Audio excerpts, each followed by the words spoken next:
All right. All right. Okay, now. Thanks for coming, guys. If you're still armoring up, you can just armor up. I'm just gonna do a little bit of chit chat.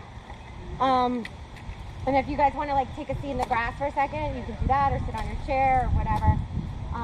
You guys all know me. I'm Teagan. My spear clinic.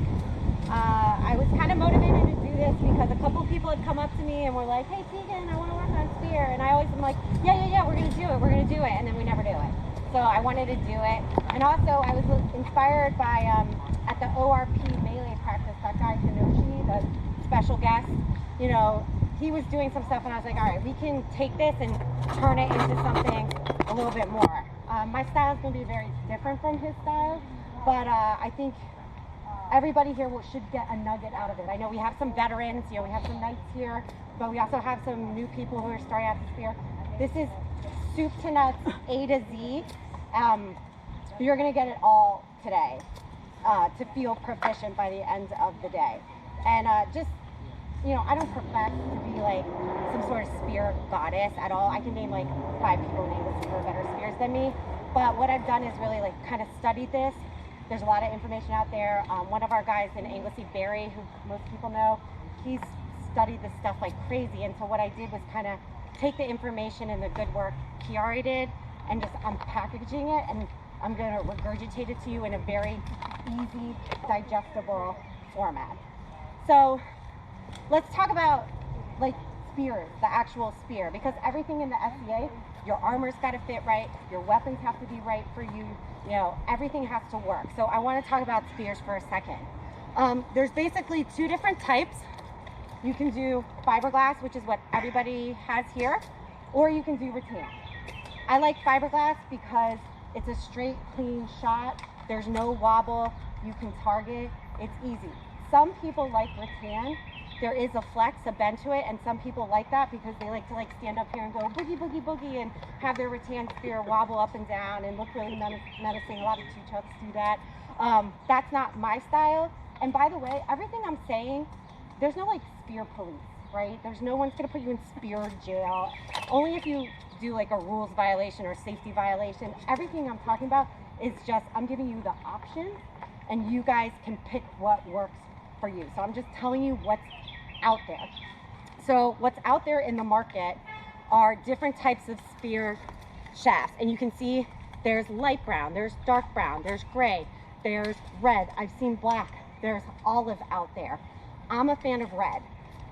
Red is light. I find it easy. These wood grain brown ones, I know there's a bunch out there that people have and you can get. They're a little heavier, and you'll be able to tell before your spear is constructed by the thickness of the wall how heavy it is. So I like the red ones because they're light, but this is again preference. I will say the lighter they are, they can break easier. So buy 2 at a time, 3 at a time. I think it's worth the extra $30, which is about the going rate right now for spears. Just buy a couple at a time or get with some buddies and try to buy in bulk. So this is just my preference. And I have my spear guide, I have it on the table, and I have like who sells spears, where to get some of this stuff. I have all that. So this is the spear, and your length in Atlanta, 9 feet. There's no reason to go less than 9 feet unless you're doing some sort of experimental short spear style with the shield, which some people do. But in the society, it's 12 feet. So if you're going to another kingdom, maybe you want a 9.5 foot or a 10 foot. 12 foot is the max. I would not recommend a 12-foot spear. It's going to be very unwieldy, but 9.5, 10 if you're out of kingdom. And also at Pennsic, it's also the 9-foot rule. So construction, you've got to have PVC capped on both ends. You can make your own spear tips. Get the El Cheapo blue foam at Walmart. Super easy to do. I am a very impatient person, so I have gravitated toward the tip kits that they sell at Pennsic. I know Munitions Grade Arm has them. Ice Falcon has them. Winrose had them. I don't know what, Winrose, I know they're going out of business, but maybe their inventory is going to go somewhere. So I prefer that because it comes with everything to do it. And I'm also a big fan of a hook. A hook, it gives you an extra dimension to your spearing because you can use it to hook shields. You can just use it for a little more defensively. There's a lot you can do with a hook, and it's easy to make a hook. This is from a tip kit, but you can get like 3 pieces of sole leather, cut them in like the size of a cell phone and slap them together, tape them around and tape them on your spear, and then boom, there's your hook.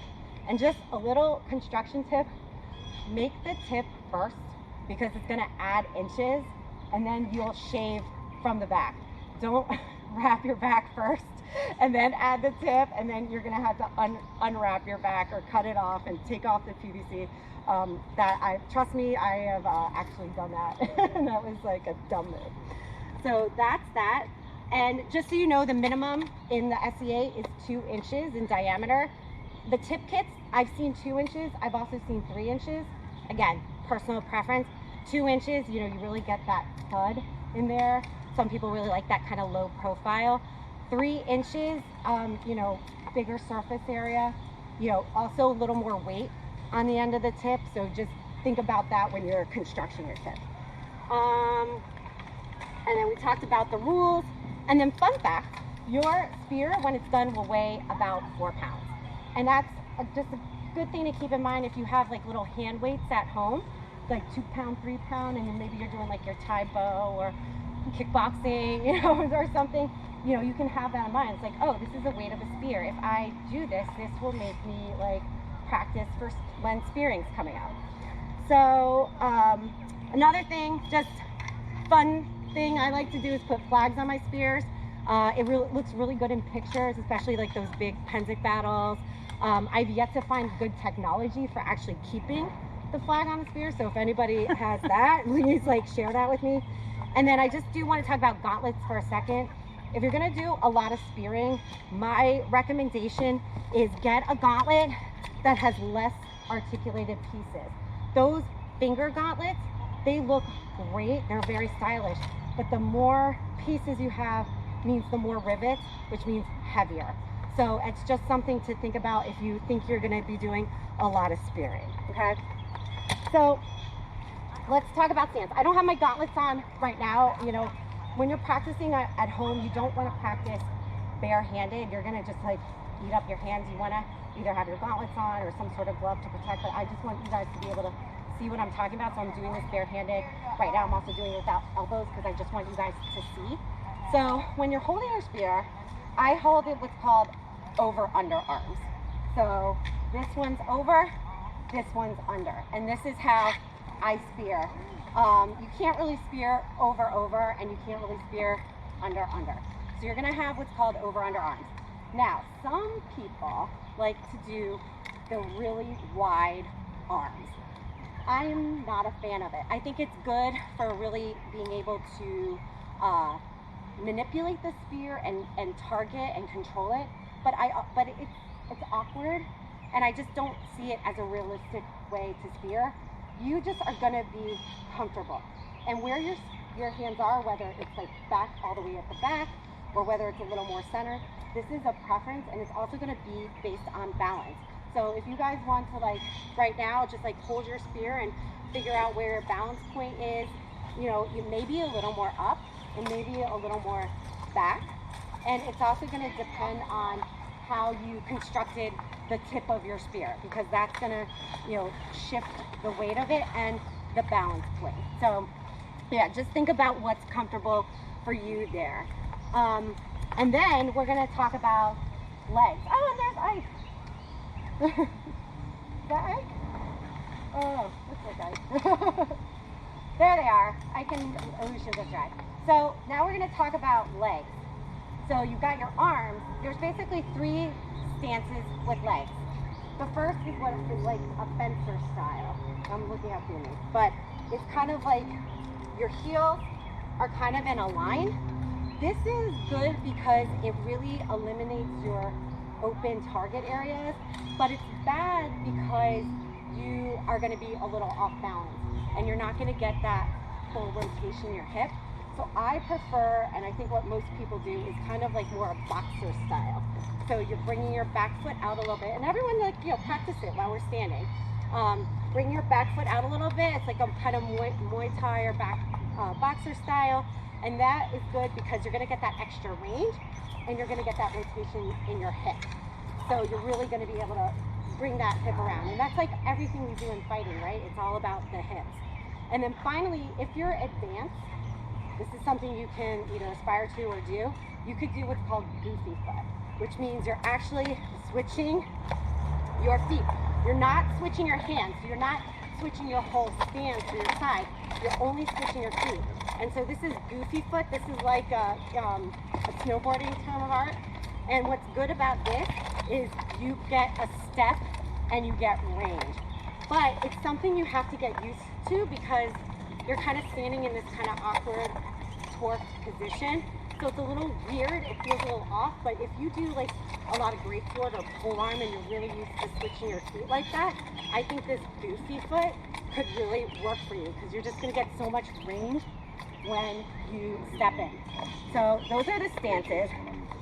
So let's, and I'm moving fast because like, I don't want to like waste people's time, and I'm also like just a fast talker in general. So if I'm going too fast, like please slow me down. But I want to give you as much information as possible, and then I want to get us to get to the fighting, which is what we all want to do, right? So now you have your 3 stances. So how are you going to generate power?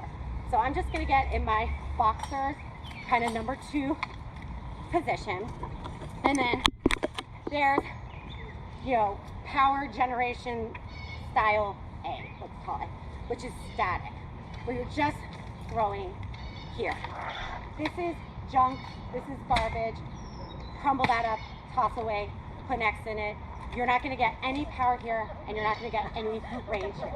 So that's not what you want. You want to generate power. And the basic way to generate power when you're throwing a shot, and you'll notice I'm already stepping back.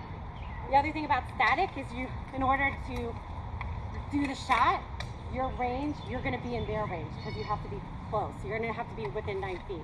So you can already see I'm gonna step back for this next style, which is just a lunge. So you're literally, all you're doing is you're in your boxer stance, you got your over under arms, you're feeling good, you got your nice light spear, you got your gauntlets on. I'm not wearing them right now, but you will, and you just lunge and throw. That's it, it's just a lunge and throw. The key to that is, after you lunge and throw, you gotta step back. You can't leave yourself out there because now you're in their range.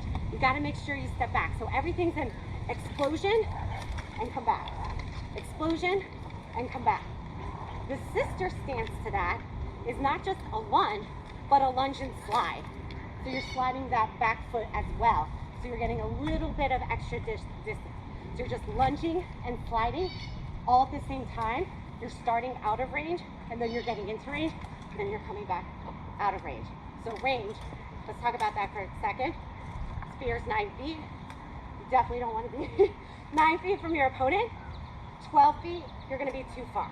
You want to be somewhere between 10 and 11 feet, and if you're practicing at home, get your Pel, measure out 9 feet, 10 feet, 11 feet, 12 feet, and just practice. If you're tall, you know, if you're like a Hacken or Cormac, you're going to be 11 feet. If you're short, you know, if you're like Lee or Sarah or Ava, you're going to be at 10 feet, right? I mean, that's the reality. So stance, we talked about lunge with a slide. I'm going to tell you a stance that Barry of Anglesey does. I don't do this, but like I said, I want to show you the options. He does this stance, I call it MC hammer. He calls it split foot, where he's standing like this, and he just, both feet go out at the same time. And what this does, it's a very fast shot, and it's also a shot where they can't tell that you're shooting because you're just going literally from here to here and back. It's not like a lunge where they may see your foot coming up, so it's very quick. I don't use it, but it's out there. Kind of like that one is what I call like a bowler or speed skater. If anyone here bowls or like ice skates, you're kind of doing the same thing, but you're bringing that back foot out. So this could be good if you're doing it on angles because you're turning your body a little bit. That foot out is helping kind of turn your body so you're looking at different targets. And then finally, there's the one that he calls donkey kick. I call it the kid and play. If you guys watch that movie, House Party? No one? Okay. Yep. Yeah, absolutely. It's like this bowler speed skate, except you're pushing your foot back. This is really good for reach. But like everything, you have to get back right where you are. So we talked about legs, we talked about grip, we didn't talk about rest. Okay, so let's talk about resting for a second. So spearing, it takes a lot out of you, you know? I think when we see spears, I know shield in particular, when spears are on a line and they see the spears not doing anything, it's because the spears are tired, right? They get tired. So in that situation, the spear should come out, let a sub in, but it's very tiring. So you want to find a resting position that, you know, you can recover a little bit, but then also get back into it super, super fast. So you could just do your over-under arms and do them a little wide. And what this does, this is like a physics thing, you know? It's like you have force going down, force going up, creates a neutral state for your spear, and that will give your arms a little bit of a break. I am a little lazier than that, so I tend to just rest with my over-under hand, but with my tip down so I can just bring it up really quickly. You could do, some people kind of nook their spear in a little bit. Some people will rest it on their leg. Yeah. You know, you just got to find a way that you can rest it, give your arms a little bit of break, but then get back into that stance super quick when it's your turn to go up. So we talked about that. And let's just talk about some do's and don'ts really quick. So you'll see people, especially in a line, they'll crouch, they'll get really low, and they get really menacing. They're like, oh, I'm gonna get you, I'm gonna get you. That looks cool, and I certainly crouch. If you're small, you crouch because you can get in there real low, but this is a tiring stance. So you definitely don't want to do this the whole time, but you could do it sometimes. And spearing, everything like spearing is also like throwing a shot, a sword shot, or any shot. It's your generation of power. You don't want to just like jab, jab, jab. You want to spear all the way through your target, just like your sword shots. You're not stopping at the person's head. You are spearing or shooting all the way through. It's the same type of concept. So let's talk about targeting for a second. Is face, grill. So from here to here to the ears. That is your legal spearing face target area. That is the target that I like to go for. Now you guys know my secret. I like to go first to that because I feel like it's unequivocal. It's very hard for somebody to say, oh no, I didn't feel that, nope, right in their face. It's like, come on guys. And especially because I am little, I don't generate as much power. Like, I feel like that's like my best bet. You know, body shots are great.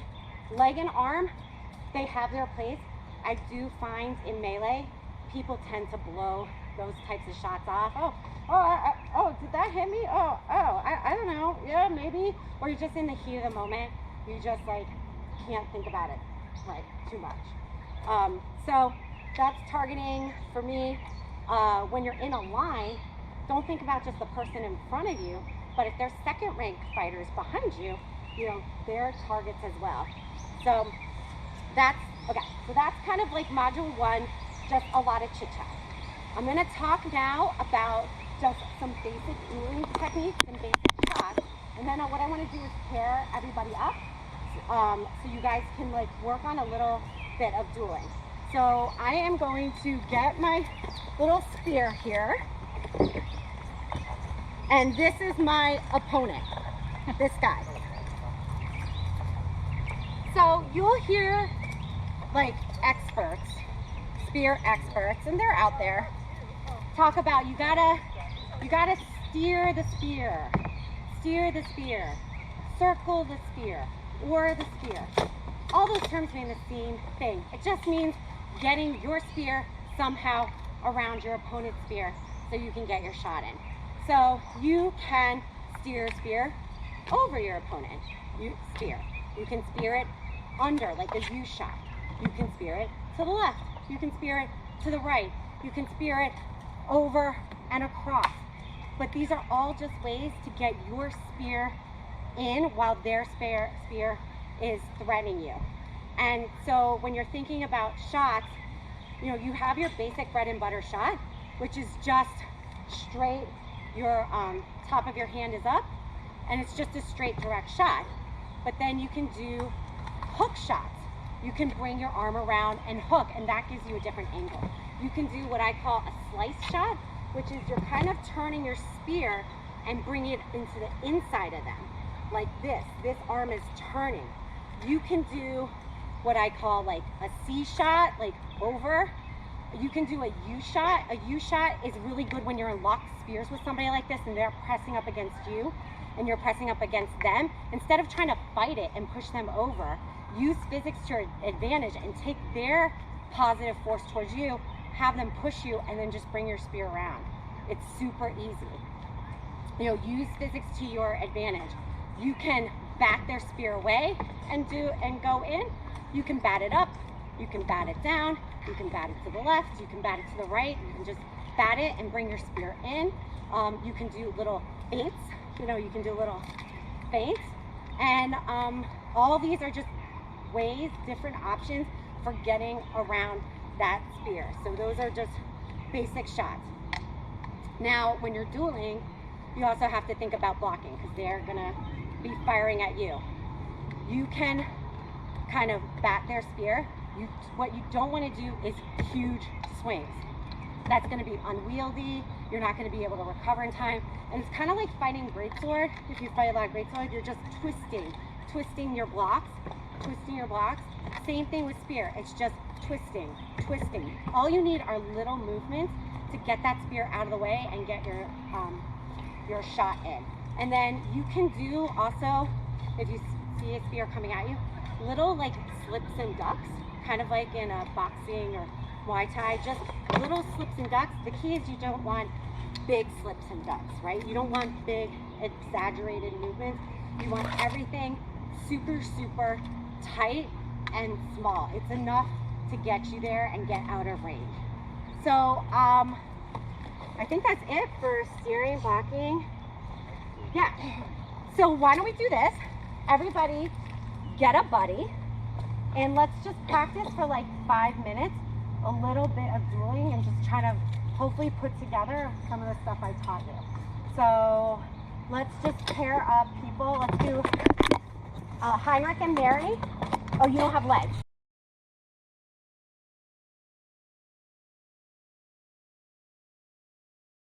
Or it's telegraphing, which is like, you know, big wind-ups that lets your opponent know what you're going to do. Over time, you'll get to a point where you can spear without even looking at your opponent. So when you're a new spear, it's very natural to telegraph and wind up and let your opponent know what you're going to do. You're just going to work that out over time. The more you do it, the more you'll be able to just throw shots without even looking at anything. Arundar had 2 points. The first is when you're blocking, try and block farther down their spear, right? If you make a small adjustment, far down their shaft near their hand, it results in a big motion on their tip, which is what you really care about. So the farther down you can block, the better. The other thing is when you're stabbing at legs, legs move, right? They're going to wiggle out of the way. They're going to be hard to hit. This little joint right here between the leg and the hip, that tends to, if you hit it, they'll fold around it and they'll really sort of absorb the blow. Really good if someone's charging at you, right? The legs are moving, you're never going to hit a leg while they're hitting that hip socket, stop them, spin them, result in much more weight to the Okay, so I'm going to say a couple things and I'm going to let Tash talk for a second. Unless anybody else has any other comments coming out of the dueling. Okay, so we are going to rest and recover for a little bit, and then we're going to move into a spear melee. This is an all-spear melee, which I know sounds nutso, but it is basically what you're going to encounter on the bridge, on the woods, and then maybe eventually we can rotate in a shield or whatever. But this is like practicing your spear melee. So to get ready for melee, just a couple of things. One, everybody, you'll hear people say, don't crowd the spears, don't crowd the spears. It's true. Don't crowd the spears, guys. And I know some people, they're like so jonesing to get up there so bad. But if there is not space for you, don't force it. A spear is going to die eventually. You'll get your chance. Don't worry. The other thing is, the opposite of that is you can totally make room for yourself in a line. And the way you do it is you just, the magic words, spear coming up, and it's like Moses parting the sea. People are like, oh, a spear's coming up. So be loud and proud about it. You can also say spear on your left, spear on your right. You can give little love taps like, hey buddy, I'm here. And people will, good fighters will make room for you. One thing that I was asked about, okay, is what happens if you're being charged? If you are a spear, because that will happen in melee. My go-to, and again, like I said in the beginning, these are options. You do what's right for you. My go-to is spear down, because just like with a greatsword, you can twist to block. Those little twists to block, back out, or off to the side a little bit, and then you can try to get your spear back out in an angle. Some people do see me do this like twisty thing. I actually don't recommend it, guys. You don't want to have your backs to your opponents at any time, but for some reason, it's just like a natural instinct of mine. But just back out, twist down. Another thing, not very honorable, not very chivalrous, so bleep this out, camera. When you have your tip down like this, you could maybe trip them a little bit to make it tripped. Again, not honorable, not chivalrous at all, but it's there. Stop the charge. Another thing too, when you're dueling is, and Tash and I have had conversations about this, is when you're kind of like trying to bat the spear in front of you down, you can bat down and pop your shot, or you can bat it from the bottom up. And I like that because then you're already in this upward motion and you're already kind of in there, as opposed to batting down and then having to bring it back up. You're already going up and then you're already there. So that's just another thing to work on. Then in a melee, we're not going to do it in the beginning, but this is where your hook comes in with your shield. So Tash has his shield, and what I like to do is I like to hook. Now Tash is a very good knight and he has his guard up, but I like to hook and then pop it to the face when I'm in there. Or if you've got a buddy on the side, hook it like this and let your buddy do all the work. Two spears together are a huge threat, especially two spears who kind of know what the other is going to do. You can also, if you have a spear on your other side, your weak side, and by the way, I should have said this in the beginning, I'm right-handed. Is anyone here left-handed? Yes! Okay, so I'm showing you guys. Oh, hi Nick! I'll show you the opposite. But another thing you can do with your spear is push the shield that way, and then your buddy comes in from the other side. So these are all just like little tricks and maneuvers, which is why I really like a hook. So we're gonna get into the melee, and I know Tash wants to say some stuff too. So we tend to think, because that's how we practice, we tend to think about fighting in melee as if it's a one-on-one combat, but it's not. Proper melee combat is combined arms. So first off, get used to working with a spear buddy that you can work together to kill an opponent who seems to be tough. For example, if I'm looking at you and I'm spearing at you, you know I'm spearing at you and I've grabbed your attention.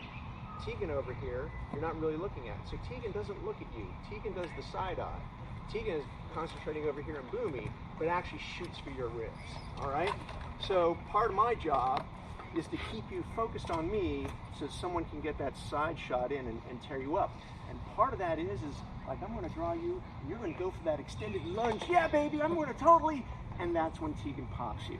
And a good point to that is, you know, when you're first starting out fighting spear in a line in a melee, it's natural you're going to be focused on the person in front of you because that's the direct threat. But over time, as you get better, and you can do this on your pel at home, you can want to practice fighting the person who's 1 foot away, over here, and then 2 feet, and then if you're really good, 3 feet. So when you practice at home with your pel, you don't need to move your pel, just move your body. So you're here, direct, 1 foot off, 2 foot off, and you're still aiming at the same thing. And that's all you want to do. You want to get to a point where you're looking at the person in front of you, but you're actually aiming for that person. And that, again, that will just happen over time as you keep practicing. Can I say something real quick on the pel? Yeah. On the pel, I very much prefer for spear work, Pell, for targeting, a brick wall. You're targeting the person in front of you. You're playing with the person in front of you. You're tying the person in front of you up. Okay? You see something. I'm not going to get into the what, but you see something. Your eye slides over 2 feet, 3 feet, and pick a cross point. Doesn't matter which cross point. Pick a cross point in that instant and touch it. If you miss it by more than the width of your spear, actively, okay, I'm touching that point again. And go back to playing with the spot in front of you. You're just touching here, touching here, touch it. Yeah. Because that means you're getting used to playing with this person in front of you. And somebody down the line knocks this shield out of the way. Okay, there's now a hole. You know, you can eyes your motion. There you go. Your hands are already following your eye. You missed the point? Okay, go back and touch it again actively so you're teaching your hand that motion. Don't always pick the same one. Don't put specific points. That's why I like a brick wall. You got a million points, but you can pick, as you're turning your eyes, you can pick a single one. So you see that shield come out. Okay, you're picking a single cross point on Tasha's armor. Hey, look, there's one right here. Okay, your eye is just locking onto that and your spear tip follows it. Yeah. One thing about the brick wall, my recommendation and an addendum to what Yancey said, put some foam up there. No, you're just touching. This is just touching. You're not trying to impact. This is totally precision. Yeah. You're also learning your range. I can touch that point. Yeah. I can touch that point. I can touch that point. Yeah. When you're on the field, like now X's you're going and for, O's kind of you know, thing. 6 inches behind that point. The other thing, again, and I said this a little bit earlier, is when you're in that melee line, I know shields get super frustrated when the spears aren't actually doing anything. And you'll hear people say, spears, like, start shooting, whatever.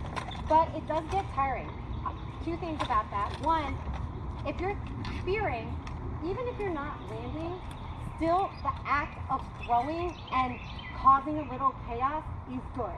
Because it's a distraction. Even if you're not landing like kills every single time, just distracting, making someone have to focus on you instead of someone else helps. And if you start to get tired, you just say, sub, spear sub, and trust me, there are 3 guys who are chomping at the bit to want to get up on that line. Because, like I said, there's not always a lot of room. So some spears are going to be like your kind of second-ranked spears until there's room on the line. So, you know, you want to be doing something, you want to be a distraction. It doesn't have to be perfect kills every time. Just do something. Okay, how does everybody feel?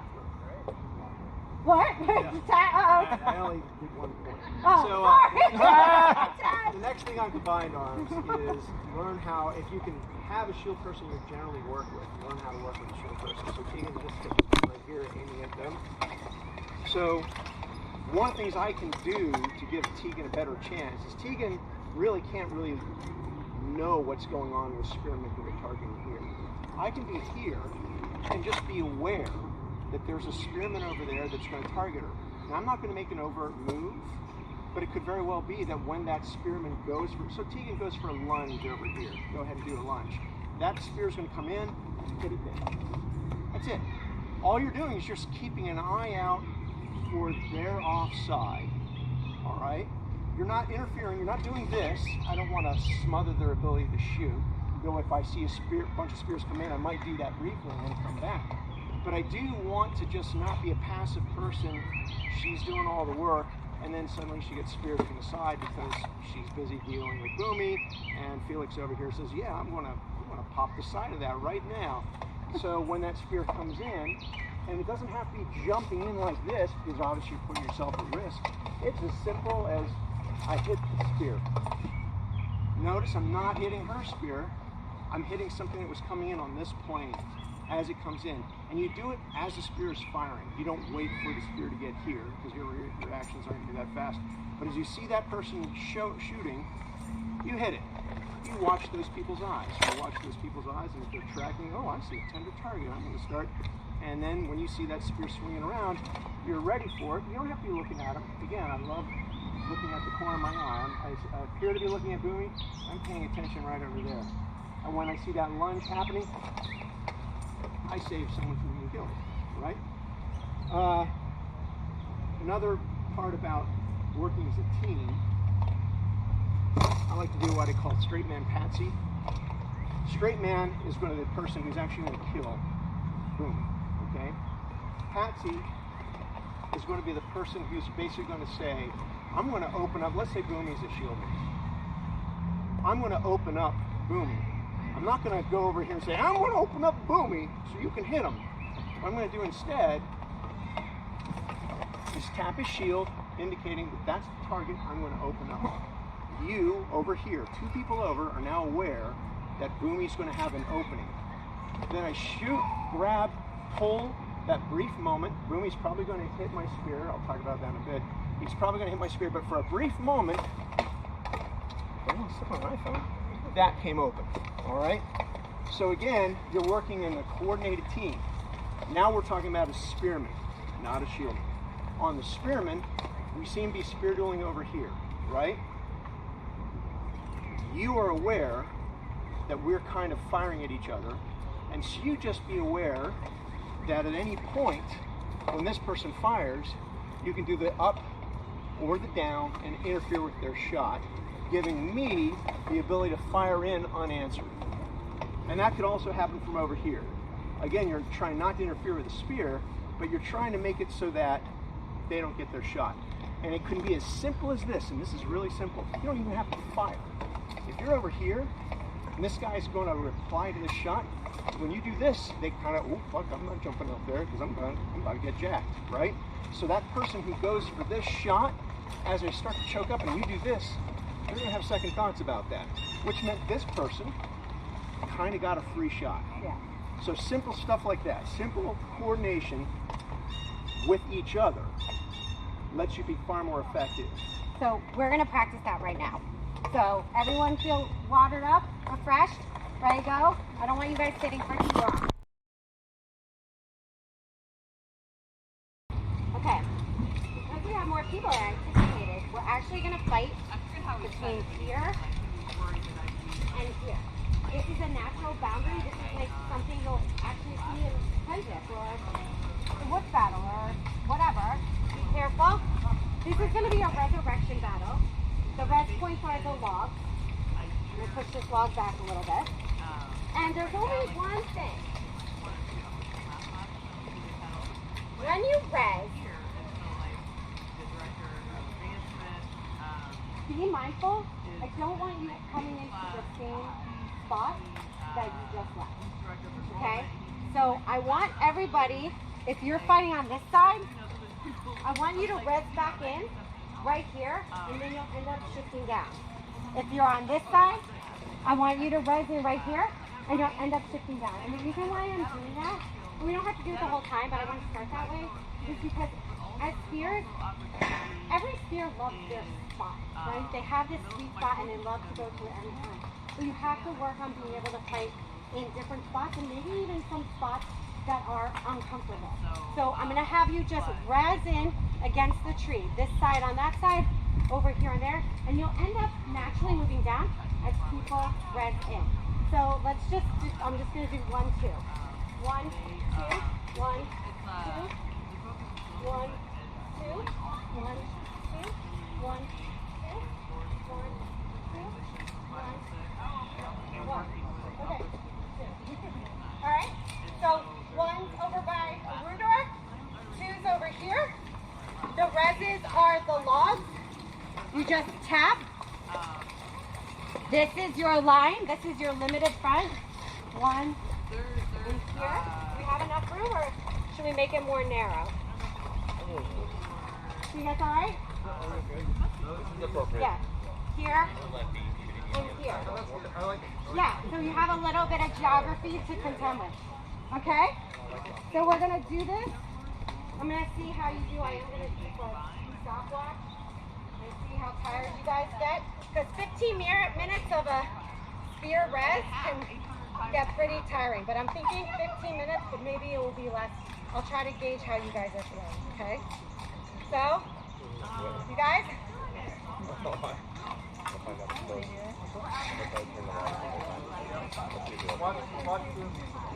Yeah. We got some veterans? Yep. Do we have, are we too many veterans on one side, or are we good? Okay. Lay on.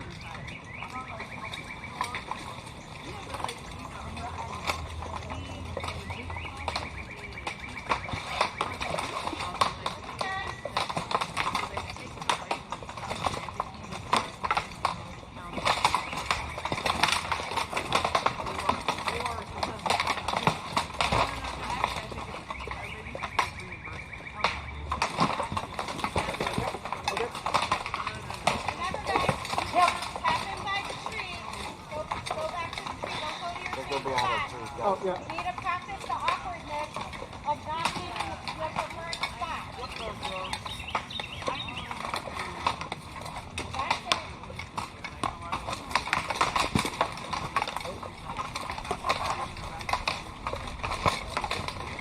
Yep, sit in here, Leon. Spear's coming up. Rockers on one side, Leon on another. Yeah. Yeah, just go on this side. Leon over there.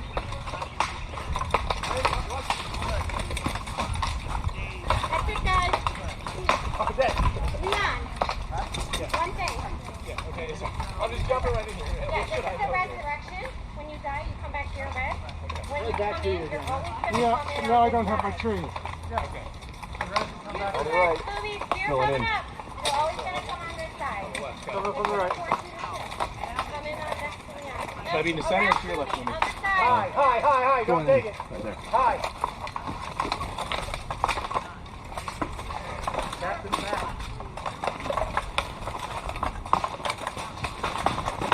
Thank you.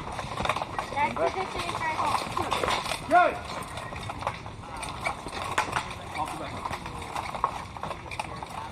Right, guys. Coming in right.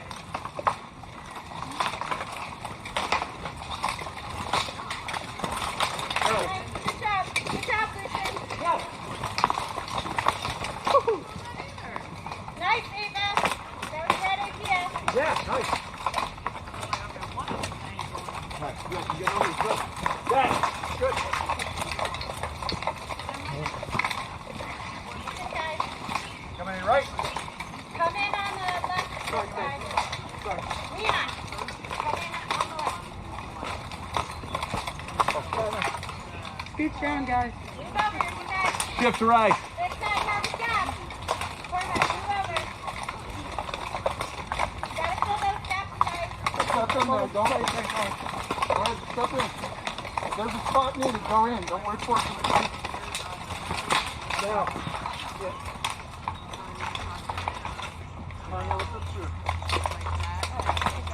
Coming in the right. Yante, Yep. I wanted you on the other side. This is good side. Go. Okay, I'll do the other side. That's fine.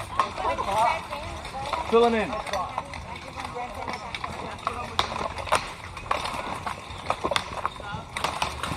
Good. That's it. That's all right. Coming in on the left. Coming in. Somebody watch my back. Yep. Set.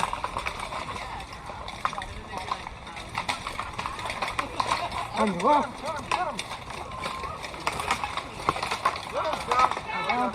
Slide down right. Slide down right.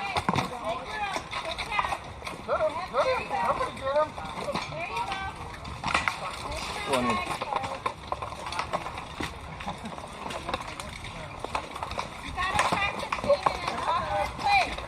Coming on your left. On your left. Thank you. Going on in. They walk off the red junior Teagan.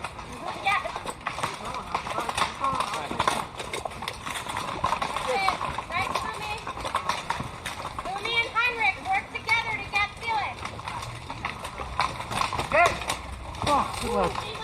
Going in. Double up on the spread.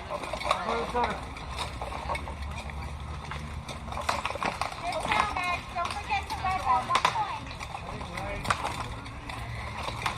Going in. Right, yeah. On your left. On your left. Come on. Coming in right. On your left. Really, coming in right.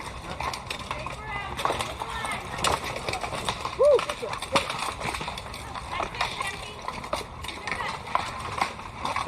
Going in. Oh, good.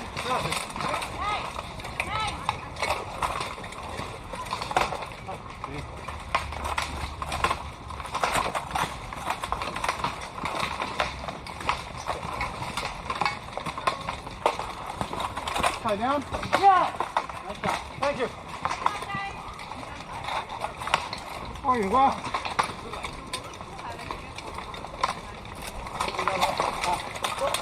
distance here. Hook off.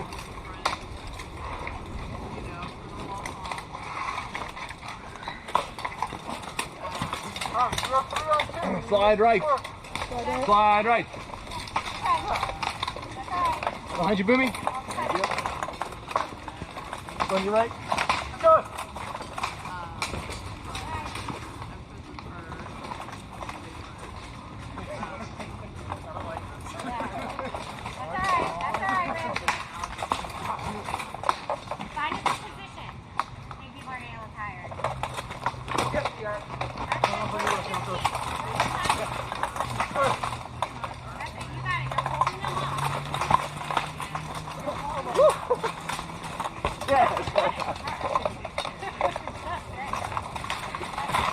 Oh, nice.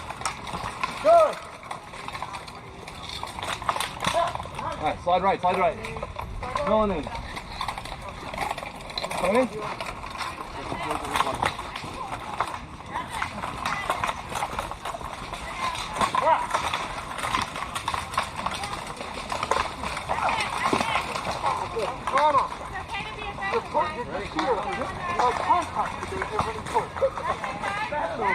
Pull back and grip on the floor. Together, together. Good.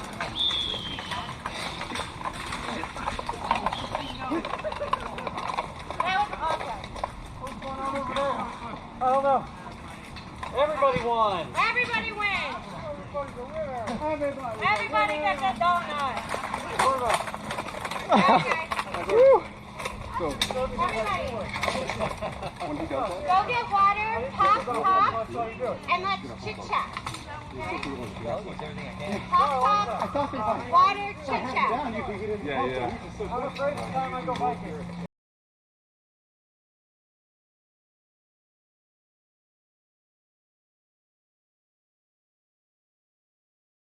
How long do you think that was for? How many minutes?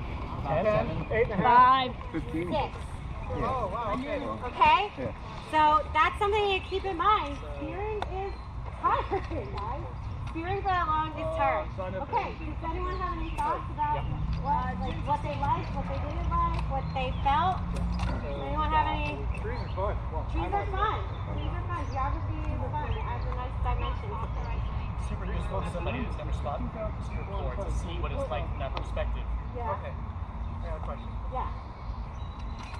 At one moment we were past the trees, right? As a spearman, how long do you chase by yourself or if you're without a shield? That's a great question.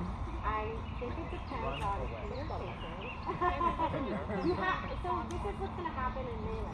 You know, there will be times where you get strung out from the army. In that situation, eventually it's not worth going chasing down one person. Your army needs you more together. You're stronger together, right? But I mean, if you think you can get them, great. But I wouldn't run around the field trying to grab somebody. Let them go and rejoin your army. Because you're stronger in numbers. There you go. Like a ruler with a shield who likes to chase down people. But a ruler with a spear chasing down people, not happening, right? You're stronger as a unit. You're stronger together, right? Yeah, all right. When you're considering, do I chase them or not, what is the objective we are trying to accomplish? Running that one person down because they're carrying a flag? Sure. Because that's the objective, is capturing that flag.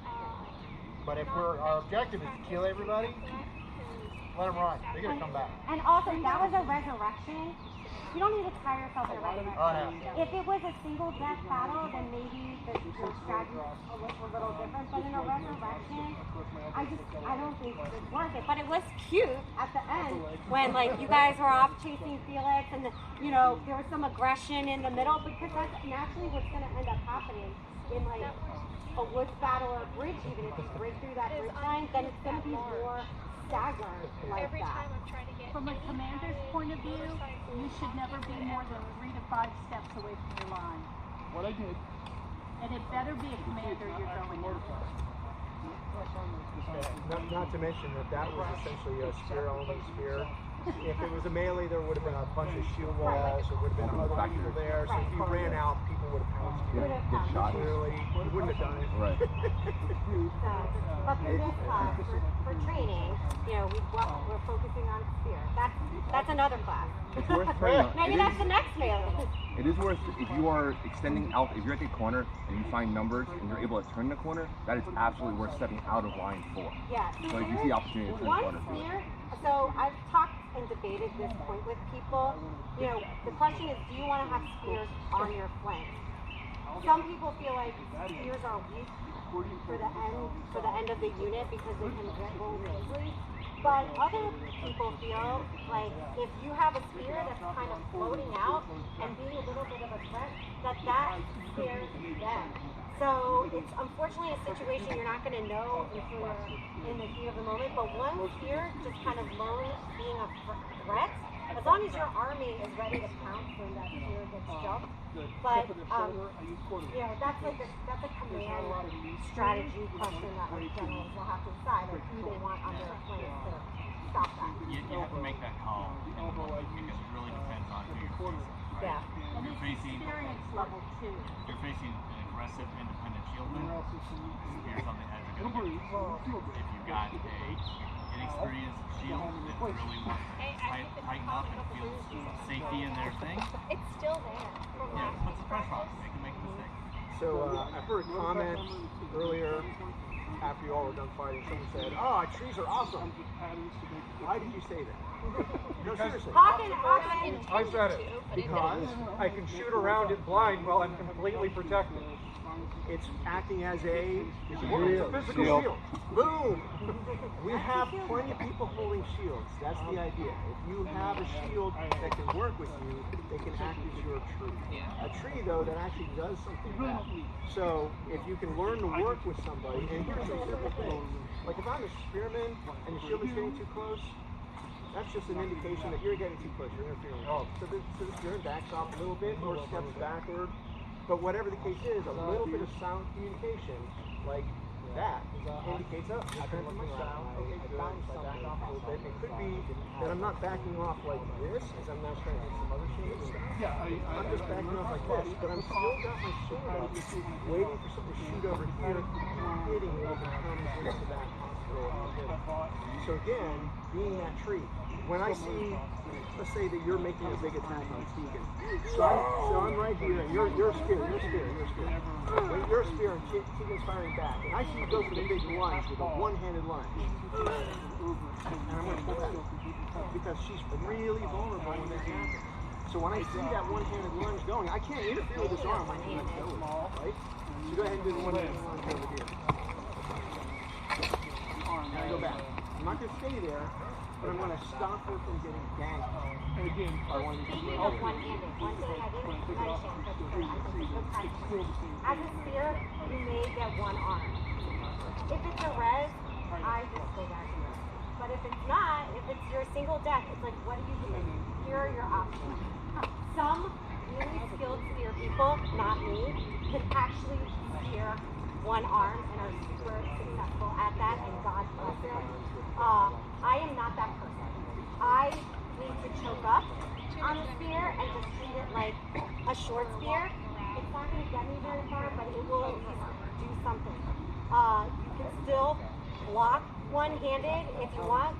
The other thing some people do that I've seen is they do the one-handed kick throw where you kick it. Yeah, I do that. If you can set up, if you have time to set that up, that's amazing. You know, but I because I'm little, I don't have the same arm strength as like some bigger guys. I just choke up and try to be. Another thing, have a backup weapon. Have a fish bat or something if you do get armed that you can just wrap, you know, fish bat. You can do that same exact action with your kick, with your knee. Yeah. It's a little bit Oh, yeah. easier. If you're running with the unit and you get one arm Right, yeah, connected, that's what I do. I have been used as a spear trap. Where I'm on the front line as Yep, rest on my hip and someone came back looking sad and said, then I might knee it up. Yeah, any variation of basically using my knee or my leg as my the arm. Actually, You know? It's gonna be the theory. not It's so. Not ideal. It's not a great situation, but No. you're going to be in it. But while we're at it, if you do get armed and you're holding a spear and you still got reserve, go out of the line, let the reserve Let take someone else have the fun. You can do a pistol slide.